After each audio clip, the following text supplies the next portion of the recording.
सदर मजलिस और रुकन पार्लियामेंट बैरिस्टर असदुद्दीन अवैसी ने कहा कि गुजरात महात्मा गांधी की सरजमीन है जिसने अमन का आफाकी पैगाम दिया है। गुजरात के शहर भरूच में आम जलसे से खिताब करते हुए बैरिस्टर अवैसी ने कहा कि यह बात ज़रूर है कि वज़ीर-ए-आज़म नरेंद्र मोदी और मरकजी वज़ीर दाखिला अमित शाह का ताल्लुक गुजरात से है, लेकिन गुजरात और हिंदुस्तान की पहचान सिर्फ और सिर्फ गांधी से ही है। उन्होंने कहा कि वह हिंदुस्तान के शहरी हैं, उन्हें मुल्क में कहीं भी जाने की आज़ादी है। मीडिया की तनकीदों का जवाब देते हुए सदर मजलिस ने कहा कि उन्हें मुल्क के किसी भी हिस्से का दौरा करने के लिए किसी से इजाज़त लेने की ज़रूरत नहीं है। यहाँ यह बताना जरूरी होगा कि मजलिस ने गुजरात के बल्दी इंतखाबात में हिस्सा लेने का ऐलान किया है और इसी सिलसिले की कड़ी के तौर पर बैरिस्टर अवैसी ने इतवार को गुजरात के दो बड़े शहरों भरूच और अहमदाबाद का दौरा किया और आम जलसों से खिताब किया। उनके हमरा औरंगाबाद के रुकन पार्लियामेंट इम्तियाज जलील और मुंबई के साबिक रुकन असम्बली वारिस पठान भी थे। सदर मजलिस का गुजरात में शानदार इस्तकबाल किया गया। सूरत एयरपोर्ट पर हजारों लोग उनके खैर-ए-मक़दम के लिए मौजूद थे।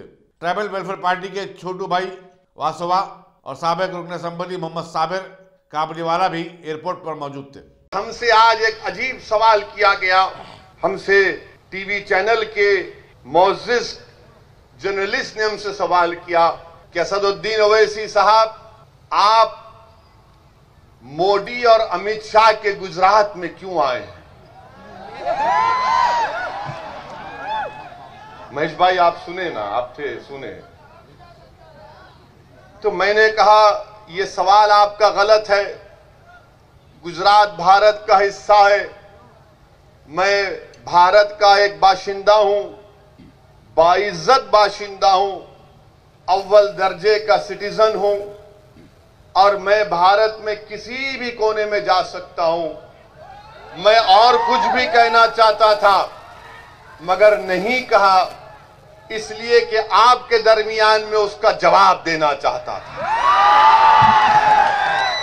मैं हमारे वो मीडिया के लोग जिनके दिमागों में ये बात बैठ चुकी है कि ये गुजरात मोदी और अमित शाह का है, ये आपकी गलत सोच है। ये आपकी गलत सोच है, आपकी अनपढ़ सोच है। आप नहीं जानते। मैं तो ये समझता हूं और मानता हूं ये गुजरात गांधी का गुजरात है। ये गुजरात गांधी का गुजरात है और गांधी का गुजरात ही रहेगा, क्योंकि अमित शाह और मोदी गांधी से बड़े नहीं हैं, ना कभी होंगे इंशाअल्लाह। ये गांधी का गुजरात है और गांधी का गुजरात रहेगा। ये वो गुजरात है जहां की जनता ने अपनी दिमागी काबिलियत की बुनियाद पर, अपनी मेहनत की बुनियाद पर इस भारत को मजबूत किया। ये उन लोगों का गुजरात है। ये गुजरात छोटू भाई वसावा का गुजरात है। ये गुजरात छोटू भाई वसावा का है। मगर अगर हर कोई ये कहेगा कि नहीं ये मोदी और अमित शाह का गुजरात हो गया, हाँ यहां से गए जरूर, बहुत से आएंगे चले जाएंगे, मगर गुजरात की पहचान तो गांधी से होगी ना। गुजरात की पहचान यहां के आदिवासियों से होगी। गुजरात की पहचान यहां की तहजीब और तमद्दुन से होगी। गुजरात की पहचान उन लोगों से नहीं हो सकती जो आजादी के बाद आए और आकर थोड़ा बहुत सियासत में काम किया। उनको जनता ने उनको वहां दिल्ली पहुंचा दिया। मगर मीडिया के लोगों, वो पूरा नहीं, थोड़े लोग जरा हिस्ट्री पढ़ लो और कभी भी सवाल करने से पहले, खास तौर से मुझसे जब सवाल करेंगे, एहतियात से। हम अच्छों को नहीं छोड़ते, क्योंकि मैं किसी के घर में मेहमान था, इसीलिए जरा अपनी खराब जबान को रोक लिया, वरना मैं जबान का बड़ा गंदा, इसलिए कहते ना कि ये हेट स्पीच देता, जहां जाता हेट स्पीच देता। मैं कभी भी ये नहीं कहा, ना मैं किसी मजहब के खिलाफ था, ना हूं और ना कभी रहूंगा इंशाअल्लाह ताला।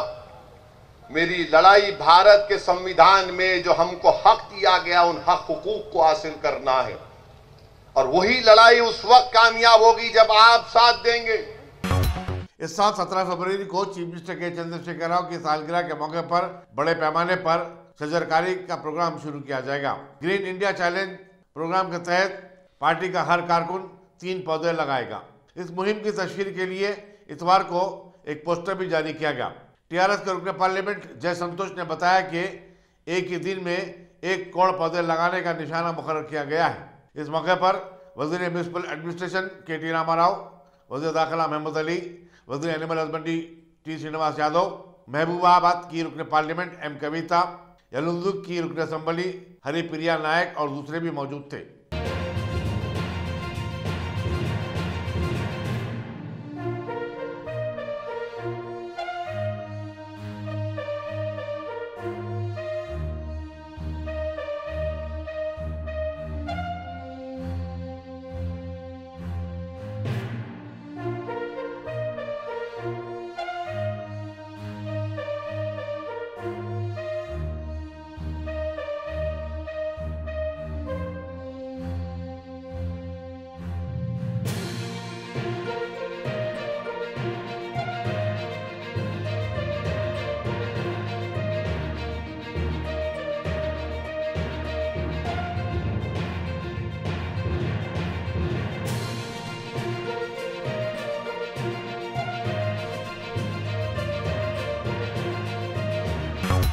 रियासती कांग्रेस के ज़िलाई व शहरी सुदूर का एक इजलास इतवार को खम्मा में मुनक़िद हुआ।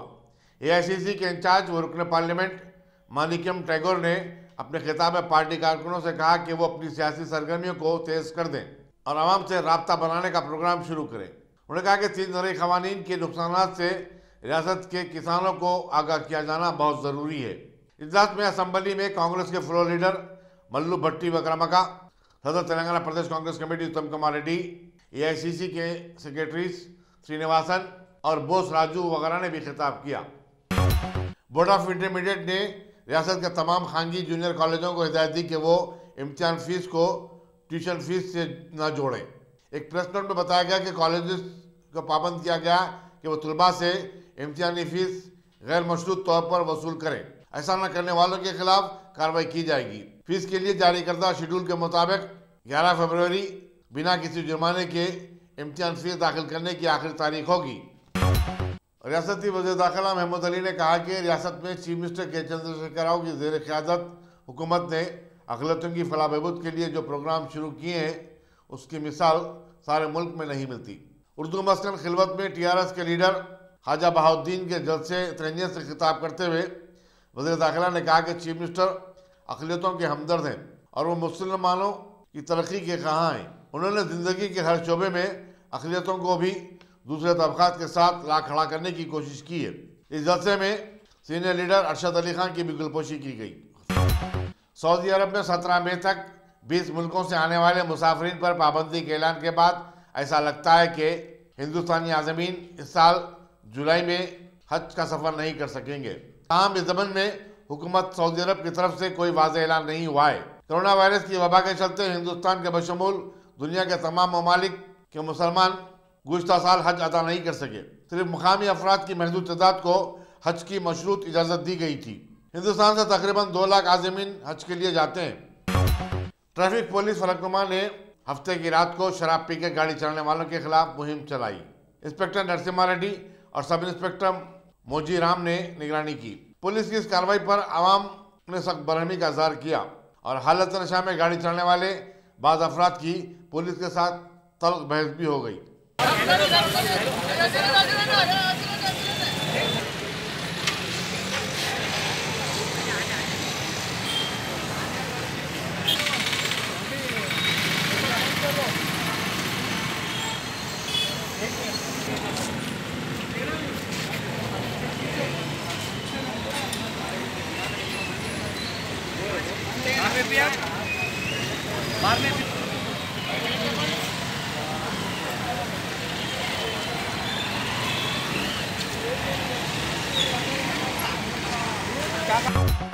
शहर के मशहूर तरीन बाजारी इलाके कोठी में हफ्ते की रात कपड़ों की दुकानात में आग लग गई।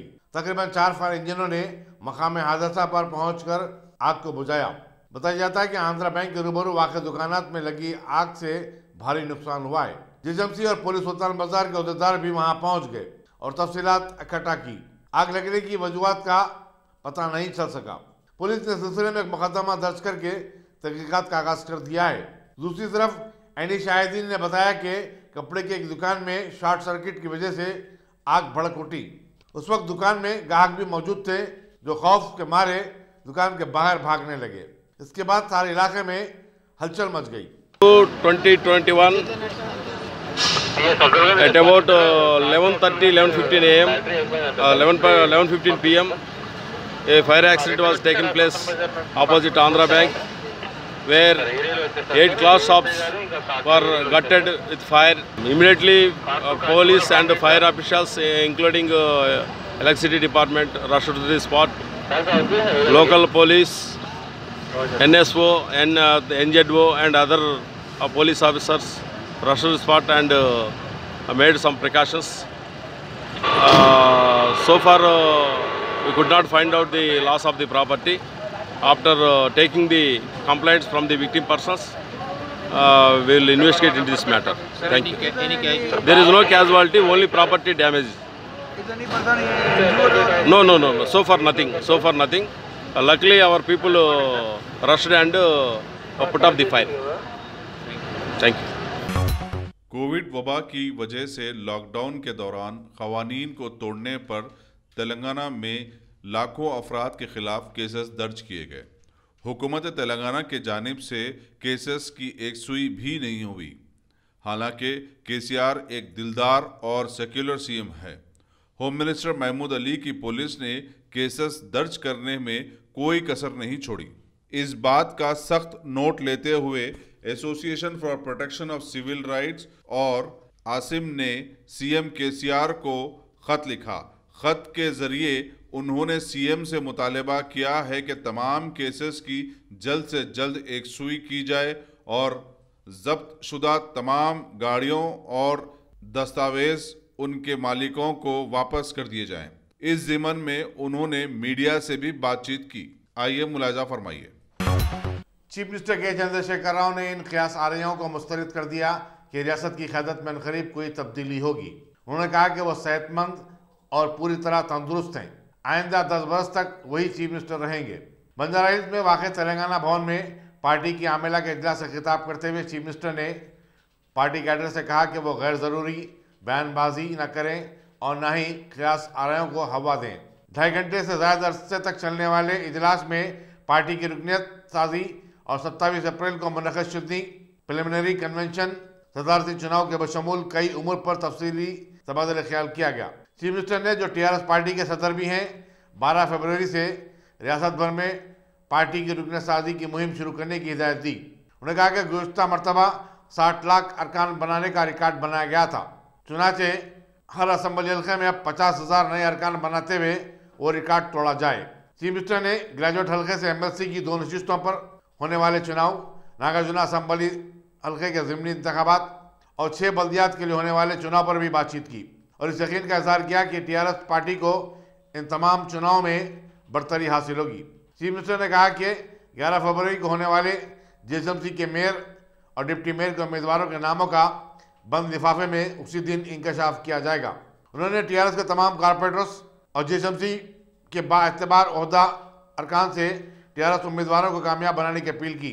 इजलास में पार्टी के तमाम ओहदेदार, अरकान आमिला, रियासती वज़रा, अरकान पार्लियामेंट, असम्बली, कौंसिल के अलावा मुख्तलिफ शहरों के मेयर भी शरीक थे।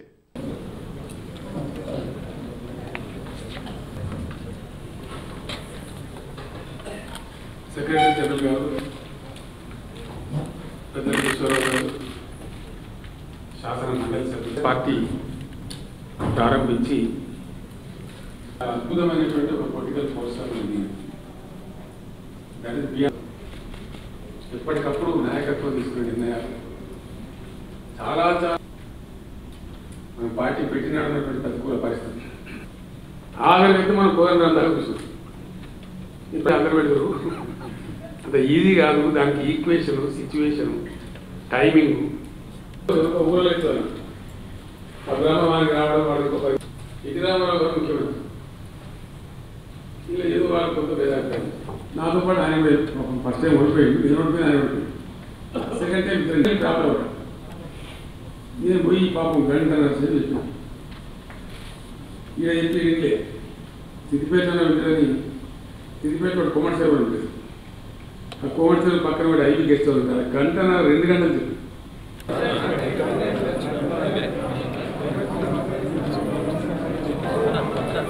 అందరూ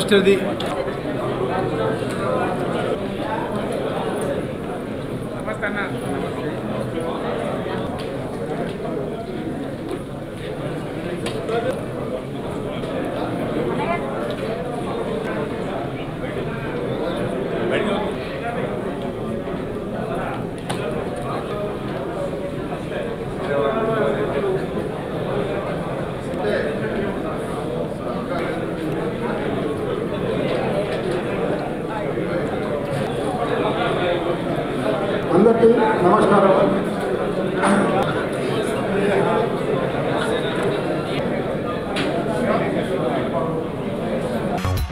चीफ मिनिस्टर के चंद्रशेखर राव की दुख्तर और टीआरएस की रुकन कानून कौंसिल के कविता ने खवातीन के तहफ़्फ़ुज़ से मुतालिक क़वानीन पर अमल दरामद पर जोर दिया और आवाम से अपील की कि वो तेलंगाना को खवातीन के लिए सबसे ज़्यादा महफूज रियासत बनाने की हर मुमकिन कोशिश करें। रजाकुंडा सिक्योरिटी काउंसिल की तरफ से संघमित्रा के वॉलंटियर्स को सर्टिफिकेट्स तकसीम करते हुए उन्होंने कहा कि खवातीन पर ढाए जाने वाले मज़ालिम के वाक़यात कोरोना वायरस की तरह पोशीदा होते हैं। इन वाक़यात का हल निकालना ज़रूरी है और इसके लिए पुलिस की मदद हर वक्त तैयार मिलेगी। कमिश्नर पुलिस महेश भगवत ने खवातीन के तहफ़्फ़ुज़ के लिए रजाकुंडा पुलिस की जानिब से किए जाने वाले इक़दामात की तफसीलात से वाकिफ़ करवाया। उन्होंने कहा कि संघमित्रा के वॉलंटियर्स समाज और पुलिस के दरमियान राब्ते का काम अंजाम देते हैं। पुलिस स्टेशन मेलार्दोपल्ली के हुदूद में इतवार की सुबह हुए खौफनाक हादसे में एक नौजवान हलाक हो गया। बताया जाता है कि नौजवान कंक्रीट की लारी के नीचे आ गया, जिससे उसकी बरसरे मौका मौत हो गई। पुलिस ने ड्राइवर को हिरासत में ले लिया और नाश को पोस्टमार्टम के लिए रवाना करते हुए तहकीकात का आगाज कर दिया है। मैंने वह 15 दिन पहले जाके उन्होंने अपने घर से वापस आए थे। यहाँ पर आके अभी दुकान पे ही थे। 10 मिनट पहले हम लोग साथ ही बैठे थे, दुकान के डेवलपमेंट के लिए बात चल रही थी और 10 मिनट पहले बात करके पुलिस की गाड़ी है तो उन्होंने बाहर निकल गए, इधर आ रहे शास्त्रीपुरम की तरफ। ऐसा कोई नशे का भी शौक़ नहीं था बच्चे को, नशा करता भी नहीं था उन्हें, इस जगह पे आ रहा था उन्हें। अब ये एक्सीडेंट हुआ, आप लोग को तो मालूम है बात का वाक़या क्या है। बच्चे का नाम इधर आ रहे थे उन्होंने, वहाँ से दुकान से निकले, दुकान बंद करके, वो पता नहीं किसी का फ़ोन आया या फिर किसी से मिलने आ रहे थे उन्होंने, गाड़ी किसी की लेके इधर आ रहे थे उन्होंने। इन्हों सालों चलाते हैं इन्हों, हजाम है इन्हों। अच्छा, कहाँ रहते हैं इन्हों? यूपी में रहते हो ना, उनकी फैमिली भी वहीं है। अभी 2 महीने हुआ उनकी शादी हो के। नाम क्या है? शाहरुख नाम है इसका। नहीं ड्रिंक नहीं करा बच्चा वो। 10 मिनट पहले मेरे साथ ही बैठा था, गाड़ी पे थे, एक्टिवा मेस्ट्रो गाड़ी पे निकला जी। ड्रिंक पे करके थे क्या? वो तो गाड़ी का ड्राइवर का नहीं पता साहब, हमारे को गाड़ी चला के उन्हें भाग गया यहाँ से। आपको कैसा इन्फॉर्म हुआ? अभी हम लोग एक चैनल पे मैं डायरेक्ट देख रहे थे, अभी देख के मैं फेस देखा उसका। अल्लाह वो चैनल वालों को अच्छा रखे जो डायरेक्ट बताया। हमारे को इन्फॉर्मेशन हुआ तो मैं उनके चाचा को लेके यहाँ पर आए। बच्चा एकदम निहायती शरीफ बच्चा था वो घर। अभी इसकी हालाल में शादी हुई, छुट्टी पे जाके पलट के आया गरीब। उनके एक चाचा है महमूदा के आगे जैन कॉलोनी है, जैन कॉलोनी के सामने सालोन है उसका। नाम क्या है भाई? किसका भाई? सैलून का नाम क्या है? सालोन का नाम वो, हाँ नहीं दानिश बोल के नाम है जी। वही नाम क्या है भैया? शाहरुख नाम है इनका। शाहरुख नाम है इनकी। 26 रहती। अच्छा, 26 रहती। हम लोग एकदम क्लोज थे भाई। बेचारा किसी को गलत बात बोलने वाला नहीं। उनके मियाँ बीवी, उनके वालदा वाली सब वहाँ है यूपी में। इन्हों अकेले यहाँ पे काम करते थे। यहाँ पे कहाँ रहते थे? यहाँ पे पीछे रूम लिए थे सालोन के पीछे, जैन कॉलोनी के सामने। ये महमूदा के आगे है ना, Saifi colony, new Akbar colony लगता, न्यू अकबर कॉलोनी लगता जी। मेरदापल्ली लिमिट में है ना। बस आप सबसे गुजारिश है कि दुआ करिए कि बेचारे को अल्लाह जन्नत मग़फ़िर करे, उनके घर वालों को सब्र दे। हाँ अभी इन्फॉर्म कर दिया साहब, अभी उनके चाचा है, इन्फॉर्मेशन दे दिया उनके घर वालों को वहाँ पे यूपी में इन्फॉर्मेशन दे दी अभी। शुक्रिया साहब। रियासत उत्तराखंड की धौली गंगा नदी की सतह आब में इजाफे के बाद जोशीमठ का इलाका सैलाब की वजह से डूब गया। और जमीन के खिसकने की वजह से नदी के किनारे वाक़ कई मकानात बह गए। इंडो तिब्बतन बॉर्डर पुलिस ने बताया कि इतवार को सुबह तकरीबन 10 बजे एक ज़खायर आब का पुश्ता टूट गया। Rishi Ganga hydroelectric power project में काम करने वाले कई मजदूर लापता हैं। इसी दौरान मिली इत्तलात के मुताबिक आसाम में सैलाब की वजह से 40 अफराद हलाक हो गए और 2 लाख अफराद मुतासिर हुए हैं।